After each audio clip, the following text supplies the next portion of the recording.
Cette émission Made in England est donc forcément l'occasion de vous parler de la musique qu'on aime, qui vient de là. Qui vient du blues. Je vais tenter de garder mon sérieux. Non, Joe, qui vient de la pop, la Britpop, les années 90. Blur, Oasis, Suede, Pulp et autres. Ecobelly. Non, on a dit que Ecobelly c'était non, Nico. Il y avait tout. Non, il y avait tout. Vous me remercierez. On regarde les autres. Alors en tout cas, une chose est certaine, je suis personnellement un immense fan d'Oasis et on se moque de moi. On dit que je suis bête et c'est facile de dire que je n'ai pas de goût, tout simplement parce que j'aime Oasis, j'aime... Il faut pas écouter les gens, Nicolas. Je les écoute. Ça me rassure, ça me Tu fait plaisir. suis ta propre voix. Oui, mais résultat, je me pose la question. Si je ne suis pas pris au sérieux, la Britpop est-elle prise au sérieux? Ah bah tiens, justement, ça tombe bien, c'est le dossier du mois, du burger. La Britpop peut-elle être prise au sérieux? Question, réponse.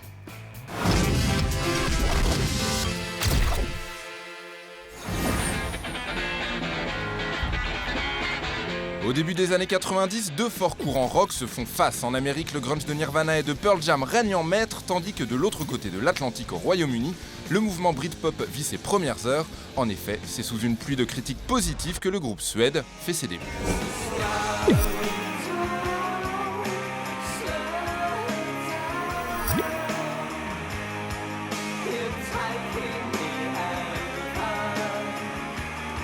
Le groupe fait vendre, la presse ne manque pas de le remarquer et en fait ses nouveaux chouchous. Dès lors, la brèche est ouverte et des dizaines de groupes émergent, parmi lesquels Blur, Oasis ou encore Supergrass, mais aussi d'innombrables gloires éphémères dont le succès ne durera pas plus que le temps d'un single.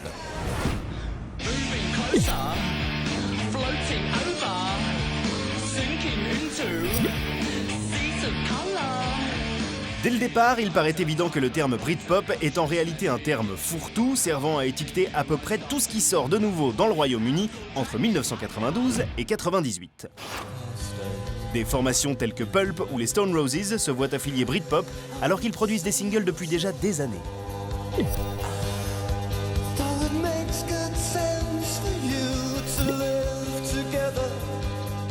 La musique britannique a toujours été un des fleurons culturels exportés par la Grande-Bretagne.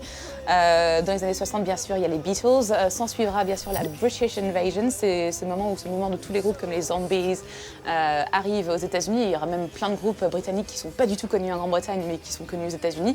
Et ça arrive aussi avec la Britpop. Je pense à des groupes comme Bush, pas vraiment connus en Europe ou en Grande-Bretagne, mais super connus aux États-Unis au point que Gavin Rossdale va devenir Monsieur Gwen Stefani. Donc oui, je crois qu'il y a eu ce mouvement fan de la Grande-Bretagne dès les années 60. Un mouvement sans vraie direction artistique dans les 90s, mais poussé par deux éléments, les ventes d'albums, pas encore dévorées par le MP3, et une presse musicale anglaise encore toute puissante et avide de créer de nouvelles tendances. Sans oublier le public, un public jeune qui, de son côté, prend la chose Britpop très au sérieux.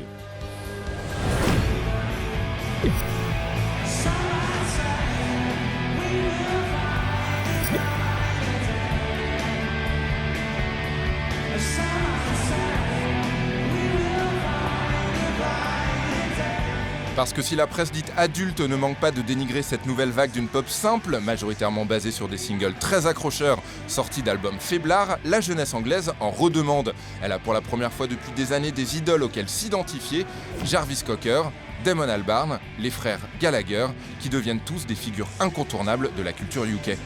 À ce moment-là, il y a beaucoup de changements, il y a un souffle de ras-le-bol chez les jeunes. Ça affecte également non seulement le plan culturel musical, mais également la mode, la politique un petit peu, où les politiciens maintenant veulent être vus comme cool et à traîner avec des rockstars.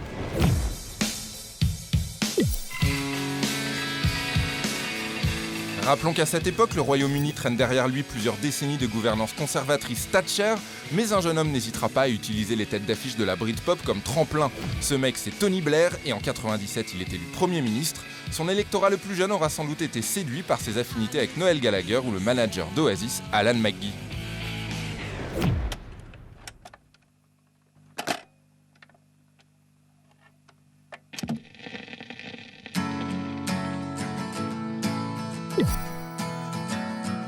Quoi qu'on pense du mouvement Britpop, les choses sont très sérieuses. On ne compte plus le nombre de prix reçus par des groupes de Britpop lors de la cérémonie des Brit Awards.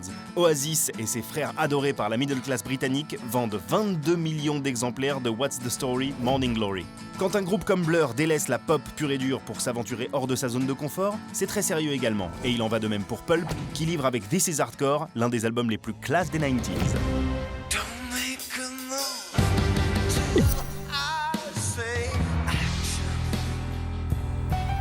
Ici, on n'oublie pas la Britpop, on la respecte et on l'aime. Et finalement, trêve de débat stérile, cette musique a façonné les adultes que nous sommes, donc oui, la Britpop est à prendre au sérieux, elle est importante, belle et éternelle, point barre. Et sérieusement, de toute façon, quel cœur de pierre serait capable d'ignorer ceci ?